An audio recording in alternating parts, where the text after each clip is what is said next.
Negroni Week er lige om lidt, og det er ugen, hvor en hel masse danske barer forsøger at sælge så mange Negronier, de overhovedet kan, i den gode sags tjeneste. Så jeg skal lige ud og smage på det. Vi starter rundturen i det vidunderlige land, og der er næsten ikke andre måder at gøre det på end med vandflyveren. Så afsted til Aarhus med os. Der er et sikkerhedskort, hvor står der omkring sikkerhed.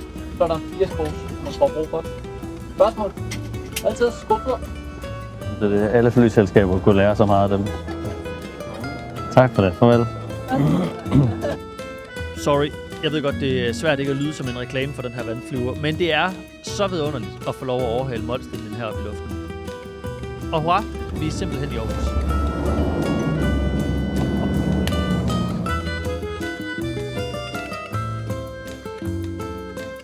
Smilets by. Altid Smilets by. Vi startede Negroni Week-turen. Vi starter selvfølgelig i Aarhus, fordi sidste år var det lidt en københavner-ting. Lidt skuffende, vil jeg sige, jo selv kommende fra Jylland. Så vi håber ved at starte turen herover og I lige får et indblik i nogle af de barer, der deltager i Negroni Week, at I virkelig også vil dykke ned i Negronien i år. Så tag med på tur. Vi skal være her i Aarhus, vi skal til Odense, og så slutter vi i København. Efter det obligatoriske stop efter kaffe i Latinerkvarteret, går turen til første bar, Force Majeure. Eller bar, det er sådan set også en spiritusforretning. Men jeg ved, de kan give mig et tips til, hvordan man kan lave den perfekte Negroni, når man nu alligevel ikke lige har en fuld bar derhjemme. Pæn goddag. Velkommen til. Tak. Første stop på ruten her. Ja, tak. Negroni Week Prep. Ja, tak.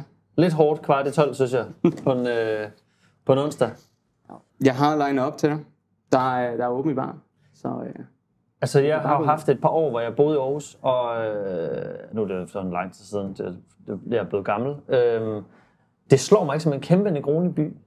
Er det blevet det, eller er det stadig måske en lidt for spids drink til Aarhus? Altså, det er klart blevet det på de senere år. Ja. Jeg har stadigvæk en gæst i baghovedet, der engang sagde 2 gutter, der kom ind, hvor den ene var rigtig hurtig til at sige 2 Negroni, tak. Ja. Hvor den anden siger, nej, Claus, nu stopper du med at bestille Negroni. Der er kun 2 mennesker i verden, der bestiller Negroni. Det er bartender, og det er folk, der lyver og siger, de kan lide det. Ej, Yes. okay, hårdt. Det var meget hårdt. Men det Claus... er altså sådan nogle år siden. Okay. Fik Claus så en i det mindste? Claus han fik tungen ned, Okay. fordi det var en insisterende bestilling. Ja. Ja. Og de er også kommet igen senere, så Negronien, den har bidt sig fast. Ja. Det har den i hvert fald. Jamen, den er jo også lidt stærk i det. Ja. Men altså... Den er jo lidt, også god. lidt hissig. Ja. 3 gange spiritus, og så... Laver I jeres egen version, eller man kan sige, det er jo altid en speciel, fordi man skal jo ligesom vælge en vermouth og en gin, som kan et eller andet. Altså, vi laver lidt vores egen version, og det bliver så smart i tiden at pre-batche, simpelthen at samle det på forhånd. Ja. Det er faktisk også noget, vi anbefaler vores gæster, der kommer ind og køber produkterne, at sige, jamen, den helt farlige, det er at bare lave det på forhånd i en stor margretskål, og så over på flasken, og så i køleskabsdøren, ikke? Så holder det jo. Hvad gør det? Altså, for jeg tænker, man vil umiddelbart tænke, at den er jo bedre, når den er frisk. Altså, jeg hiver lige min Campari og min vermouth og min gin ud af skabet og står og... Klart, men det er jo alkohol og sukker, så der er 2 naturligt konserverende midler, som går sammen. Alkoholprocenten holder sig faktisk også over 20, så du behøver heller ikke at have det på køl. Så jeg har aldrig set det gå dårligt. Nej. Det er da et strålende tip, at man kan lave sin anden derhjemme. Ja. Nu har vi jo gjort det forbudt at sidde og snakke så meget om alkohol uden at drikke det. Så vil du ikke lave en, som du tænker, du vil lave den, når der er Negroni Week? Jamen, Negroni Week eller ej, så har vi altid en Negroni på kortet. Ja. Vores såkaldte mystery Negroni, som vi kalder det, er et take på netop at sige, jamen, som jeg nævnte før, vi tager forskellige typer gin, vi tager forskellige typer vermouth, og så Campari og blander sammen. Det kan være lidt til irritation for vores gæster med, fordi den ændrer sig. Ja, så hvis du virkelig synes, den er god, så kan du ikke fortælle? Nej, jeg kan hverken fortælle rigtigt, hvad der er i. Magnus Barchef dernede har måske en idé om det, som han står og blander det hver onsdag. Men igen, det er sådan lidt en ting, vi smager til løbende, og så ændrer det sig lidt. Men altså, så det eneste, det er sådan set forholdet, den er cirka 3-3-3, eller equal parts? Ja, lige præcis. Præcis. Så det er jo det, man bare skal gå efter, at sige lige del gin, lige del vermouth, lige del pie, bitter, ikke? Det er jo det dejlige med sådan nogle cocktails der, det er equal parts. Jeg elsker det. Ja, præcis. Det der med, at man skal have telefonen frem og opskrifter, og også det der med, at Den er næsten altid mulig at lave, fordi du skal ikke til at have en eller anden speciel bananlikør, som du skal bruge 6 dråber af, eller et eller andet helt specielt spiritus, som du ikke har. Altså, du har næsten altid de 3 ting. Nej, det er det. Altså, det kan hurtigt hobe sig op derhjemme, ikke? Med netop flasker, som man... Men det er det, der er meget alkohol, der burde blive solgt i 10 ml flasker. Altså, så man faktisk bare havde det, man behøvede til husbehov. Det var næsten Stanley Tucci-versionen, den der. Ja. Hvor han shaker den jo. Meget forbudt.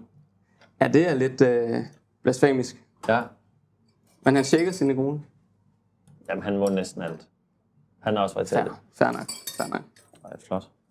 Ej, meget mørk i farven. Ja, der er lidt forskellige typer vermouth, vi har i, men vi prøver at bruge rigtig meget af vermouth, der netop er lavet på røde druer også. Vi har faktisk også en solbær vermouth, som netop også giver en rigtig god farve. Jeg tror egentlig, vi er ved at være der. Wunderbar. Og så stor ros til den lille detalje her med, den er fed, med lynet. Ja, det er det. Ja. Tak for drink. Selv tak. Det var faktisk meget bedre end ventet her før 12. Godt. Jeg havde gået og gruet lidt for den. Jamen, det er godt. På vej herover. Jeg synes, det var tidligere start. Den er virkelig god. Dejlig frisk. Ja, det er godt. Jamen, prøv at tusind tak for forklaringen og Negroni. Jamen, selv tak. Wonderful. Jeg vil prøve at komme forbi, når det bliver det rigtige Negroni Week. Jeg skal det. Godt første stop, vil jeg sige. Yes. Tak. Vi ses. Utroligt, jeg ikke har lært noget fra sidste år og drikker ud første sted. Men skønt var det i hvert fald på Force Majeure. Til gengæld skulle man tro, det var lettere at finde næste bar her i dagslys, for jeg ved udmærket, hvor bøvlet den har været at finde i mørke. Men passende er, at navnet er Gedulgt, og inden her i baggrunden, der gemmer der sig en fuldstændig forrygende bar.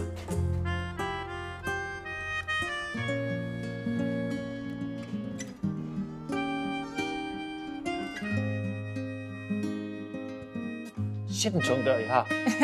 Hej. Hej. Esben. Mia. Hej, Mia. Hej. Må jeg bare rafse en stol? Du tager den første her. Altså lidt... Kunne du Lidt finde suspekt bare at komme. Nej, det kunne jeg ikke. Jeg har været inde i 3 baggård nu. Ja. Der var noget indisk Buddha-agtigt arrangement Lige præcis. i en anden gård, Ja. og så politiet Ja.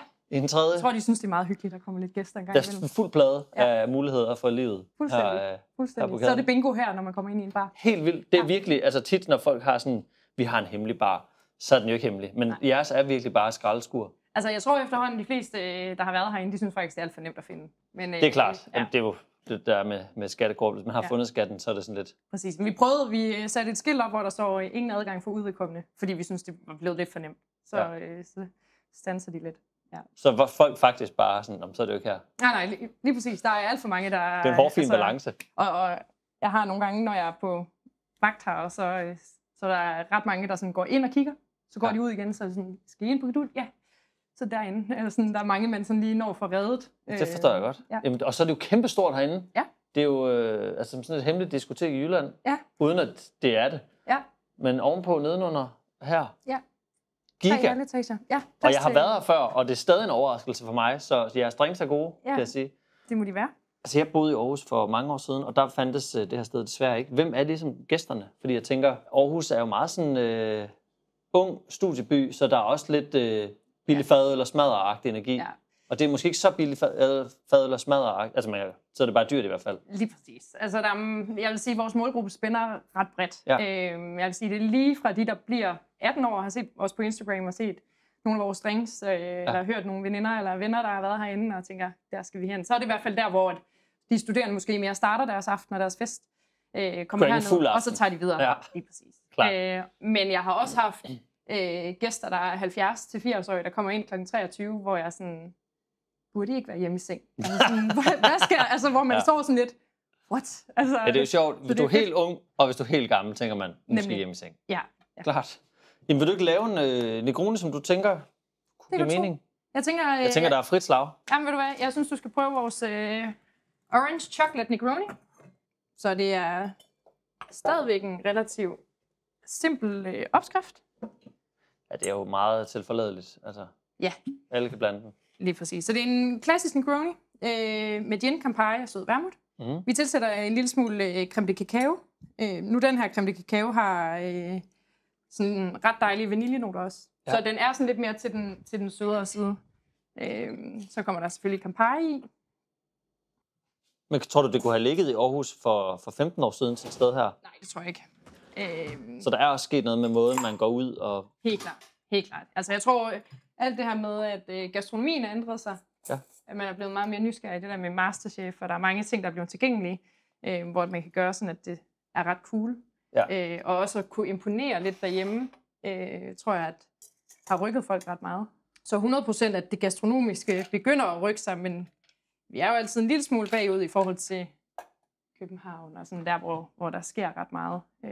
Så vi er sådan lidt for os selv på nogle punkter. Ej, så flot ud. Yes.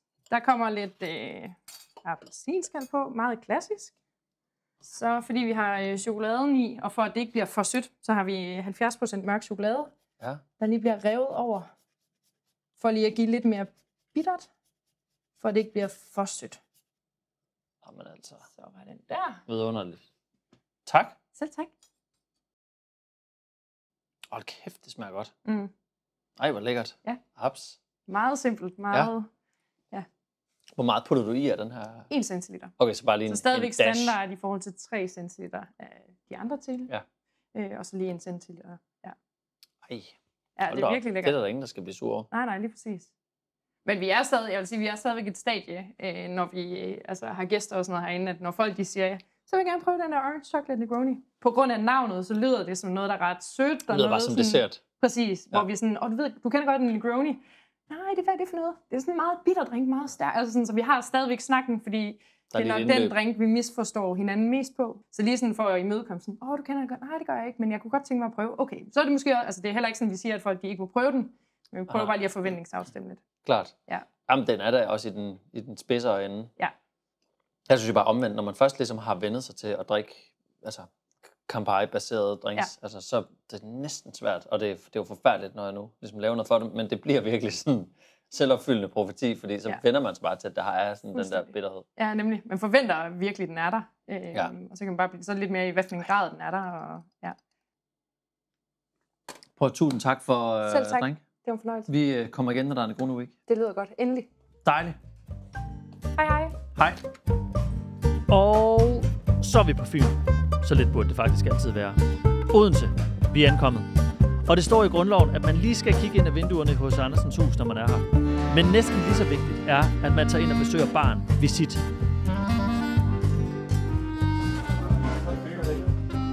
Ej, hvor vidunderligt. Det er simpelthen en rigtig bar. Hej, velkommen til. Jeg rapser et hjørne. Fantastisk. Dag. Velkommen til. Tak. Kæft, der er næsten lidt spansk stemning i Odense, vil jeg sige. Det er vejret. Ja, det er helt vildt. Men Gøjl, hvordan har du med rød whisky? Altså, jeg er en hund efter rød med skal. Jeg synes aldrig, jeg har lært whisky, hvilket er lidt en skam, fordi det er, sådan, det er den originale mandedrik. Ja, det er der nogen, der mener. Jeg synes fandme, der er mange damer, der også drikker det efterhånden. Ja, jamen, kun godt jo. Men endelig, altså... Så vi laver et twist på en Negroni. Ja, meget gerne. Hvis nu du også sidder derude og bliver en lille bitte smule tørstig, så får du lige opskriften her. 1 del whisky, 1 del vermouth, 1 del Campari, og så lige en lille smule kastanjelikør. Jeg ved ikke, hvor du finder dem, det må du selv finde ud af. Og så har du en Boulevardier eller en Negroni whisky, a la Bar Visit i Odense. Det er jo en drink, hvor der hvis ikke man har prøvet den før, så vil jeg gætte på, at der er en del mennesker, som den lyder spændende, og den er flot, og ser eksotisk ud, som så lige får den og tænker, ja, okay, den er også i den bitre ende. Ja. Måske. Og der altså, har vi er også... der lidt opdrag med, når man serverer den til folk for første gang? Måske? Jamen, jeg serverer den ikke, før jeg har spurgt, om de kan lide det. Nej.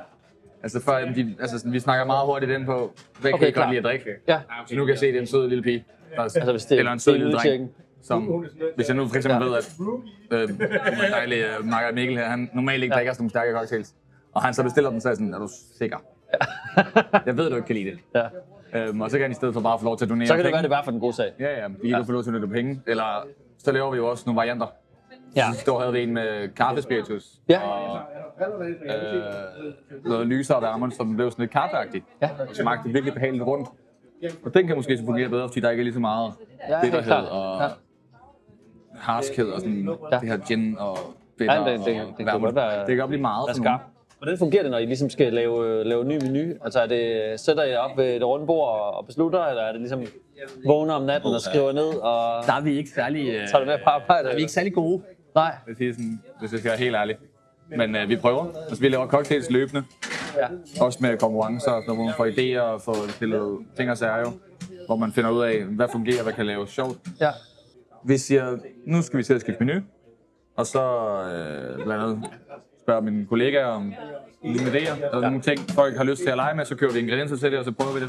At lave noget sjovt en dag, og ligesom prøver at lave en workshop. Ja. Så er det Test Kitchen. Ja. Prøv, tusind tak for endnu en vidunderlig Negroni. Ja. Selv tak. Aarhus og Odense er overstået. Nu gælder det København. Egentlig ufatteligt, vi kan nå alt det her på en dag. Måske har vi snydt lidt.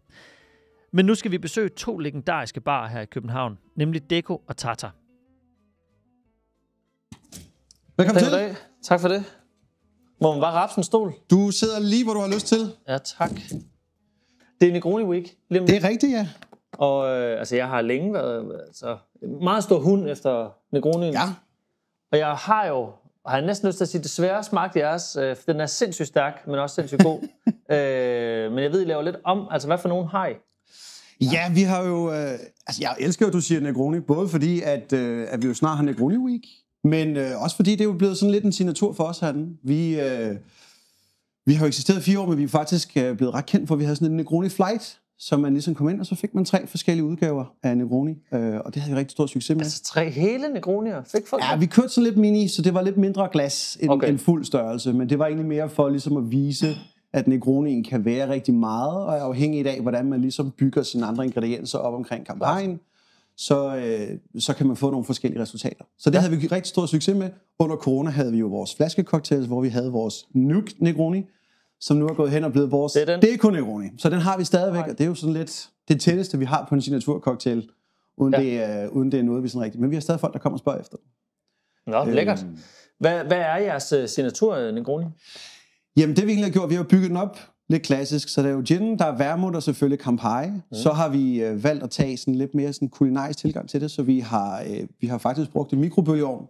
Sindssygt, du siger kulinarisk og mikrobølgeovn. Ja, jeg kunne godt høre, at det var sådan lidt 2 ting, der clashede en lille smule. Forstået på den måde, at vi har valgt at bruge mikrobølgeovn, fordi det er faktisk en rigtig, rigtig godt udstyr til at få lavet infusioner på. Okay. Så det er tit og ofte, så er der jo en tid og energi, der kommer til at kræve, om de her forskellige ingredienser trækker ind i væsken. Ja. Vi bruger mikrobølgeovnen for at virkelig bare blæse den igennem med noget energi, så vi virkelig bare får presset noget væske ind i de her... infusion, bare lidt, og det er kun mig, der er idiot. Lidt et fint ord for lage. Altså noget, der ligesom ligger og trækker. Både ja og nej. Okay. Både ja og nej. Forstået på den måde, når du laver en lage, så er det tit og ofte fordi, at det er selve den ting, altså agurk i lage eller andet, så er det agurken, der skal absorbere ting, og så er det agurken, du skal spise. Ja, du skal ikke drikke lagen. Nej, præcis. Ja. Infusionen er reelt set det omvendte af en lage. Så man laver jo altså, en lage. Du trækker en smag ud af men noget jeg trækker smag ud af. I det her tilfælde bruger vi rosmarin, vi bruger kaffebønner, vi bruger grapefrugtskaller. Og det er jo ikke dem, man skal sidde og spise, men det er jo væsken omkring. Ja, så der prøver vi at udtrække noget smag. Ja, så hvis man åbnede et glas sild, og så bare drak det. For eksempel, så havde du ligesom så havde du drukket sildeinfusionen, og ja. Så hardcore. Det er nok ikke lige den bedste sammenligning, men rent praktisk set, ja. Så vi smider det i mikroovnen for fuld blæs, og så sætter vi det ud, og så lader det stå og trække nogle timer. Ja. Og så har vi ligesom vores rå, ikke ekstrakt, men vi har vores rå base. Og så skal der jo være noget dilution på den, hvor man normalt set står med isterningen og rører det. Vi har så i stedet for valgt at tage noget clementin juice, så har vi clarified det, så vi har klarificeret det, så det bliver sådan helt gennemsigtigt. For fjernet alt, så det er helt flydende, så vi får en helt ren tekstur. Og så bruger vi det, så vi stadigvæk har noget, der spiller sådan frugtigt, let bittert, lidt aromatisk, spiller utrolig godt til Campari. Du sælger den strålende godt. Må jeg ikke bestille en af dem? Jeg er selv ret stor fan. Ja. Altid gerne. Nej, så kan vi lige så godt komme i gang. Ja, men præcis. Yes. Og du siger, at du er stor Negroni-fan. Hvad fik dig til at forelske sig i Negroni? Ja, altså jeg tror, jeg kommer meget nemt til at drikke cocktail, som om det er shots. Ja. Og der kan man sige, at der er Negronien jo farlig, fordi det er virkelig det er et hårdt spark med shots. Ja, det er jo spiritus med spiritus. Men den er nogle gange næsten så stærk, at man faktisk ikke rigtig drikker. Altså, man holder lidt igen. Ja. Siger jeg og lyver jo lidt. Men det er en god historie. Det er i hvert fald ideen i det. At den er meget god og faktisk kan stå. Og det gør ikke noget, at den vander ud. Det er det tit irriterer mig med gode cocktails, det er, Hvis ikke jeg tager den som et shot, og jeg lader den stå i 20 minutter og sådan lidt, så vander den lidt ud. Ja. Det bliver ikke lige så godt, hvor der er ikke nogen, der er døde af, at deres Negroni har fået lidt vand i sig. Nej, præcis. Nærmere tværtimod. Præcis, og Negroni skal også være en rejse fra første til sidste tår, man jo gerne udvikle sig. Ja. Og der er det jo lige præcis det, der du siger med dilution, at den første tår, man tager, den kommer til, især fordi det er bitter, den kommer til at krasse lidt, den kommer til at være en lille smule kraftig, men efterhånden, så man ligesom kommer til igennem, den kommer til temperaturen. Der er mere noget med temperaturen og smagene, der temperaturen spiller jo rigtig, rigtig meget ind også. Ja. Så der er helt sikkert også et element der, og det er jo også derfor, vi laver de her ting, man enten shaker eller stører sine drinks. Velbekomme. Det dufter godt. Tak skal du have. Hvordan smager den? Jeg synes, den er virkelig god. Virkelig god. Dejligt. Jamen, bror, tusind tak for... Det er mig, der takker. Det var hyggeligt at have dig på besøg. For Negroni. Dejligt. Jamen, jeg tænker også lige. Et glas vand, et glas brud. Så holder man balancen. Så er der både til højre og venstre ben. Tak for besøget. Tusind tak. God tur videre. Tak. Og god Negroni Week. Ja, i lige måde. Tak skal du have. For en gang skyld passer beskrivelsen et stenkast derfra. Så næsten i hvert fald. For lige på den anden side af Kongens Nytorv, der ligger det vidunderlige Hotel Sanders med deres endnu mere vidunderlige bar Tata, hvor Isak han huserer inde. Dag. Velkommen. Tak for det. Sidste stop på ruten. Perfekt. Men hvilket stop? Men hvilket stop, ja. Ej, dejligt. Tid til Negroni. Det er det jo lidt på en eller anden måde. Altid tid til. Det er jo simpelthen Negroni Week lige om lidt. Og jeg har smagt mig igennem alle mulige forskellige nu. Altså, jeg har også fået nogen hernede før i tiden. Ja. Altid gode. Kan jeg godt huske. Ja. Har I bare en standard, eller kører I jeres egen, eller er det gæst til gæst?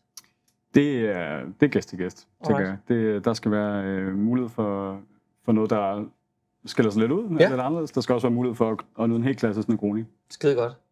Så jeg har meget forelsket i mezcal Negronien. Det kan også noget. Det fungerer sindssygt godt, det der bittersøde med en lille smule røg. 100%. Men så ikke bare det, jeg må kaste mig ud i? Jo, lad os fikse en til det. Ja.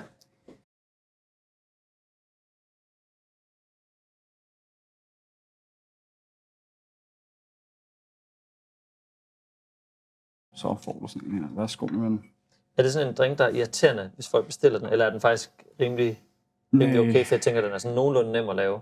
Den er super nem at lave. Det tog 2 sekunder. Du skal bare have et eller andet røre den i. Du kan egentlig også, hvis du er lidt cheeky, røre den direkte i glasset. Altså der er ikke, hvis du har lidt is og sådan noget derhjemme, og jeg ved ikke, man behøver slet ikke at gøre det så avanceret.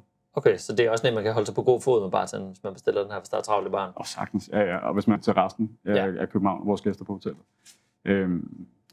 Det er sindssygt vigtigt, for ellers så går det bare at stå, og så vokser vi aldrig. Altså, nu ved jeg jo fra at have været gæst her et par gange, at der er jo rigtig mange internationale gæster på hotellet, amerikanere.